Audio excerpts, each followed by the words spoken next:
శ్రీనివాసుడు మగ పురుషుడు కాబట్టి విఘ్నేశ్వర పూజ చేయించారట. పద్మావతి ఆడ స్త్రీ కాబట్టి గౌరీదేవి పూజ చేయించారు. చక్కగానైనా పద్మావతి కంటమందున శ్రీనివాసుడు 2 సూత్రాలతో ఒక పసుపు తాడు రాముడు ముళ్ళేశాడు. గోవిందా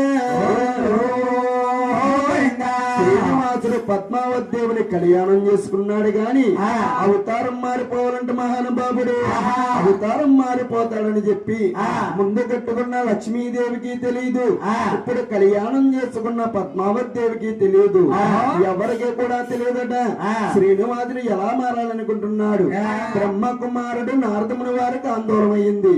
అమ్మ కూర్చున్న భక్తులందరికీ మనవ తల్లి శ్రీనివాస కళ్యాణం ఏమిటనేది తెలియాలంటే ఒక పావు గంట సేపు అందరూ కూడా నిశ్శబ్దంగా కూర్చుని ఆలకించాలి తల్లి. ఒక పావు గంట సేపు కూర్చుంటే శ్రీనివాస కళ్యాణం ఏమిటన్నా తెలుస్తుంది. అప్పుడు నాయన శ్రీనివాసుడు ఎప్పుడైతే అవతారం మారిపోవాలట బ్రహ్మ కుమారుడు నారదముని వారికి ఆందోళనమైంది. అరే నా పినతండ్రి శ్రీనివాసుడు కళ్యాణం అవతారం మారిపోతాడా? కళ్యాణం చేసుకుని అవతారం మారిపోవడం ఏమిటి?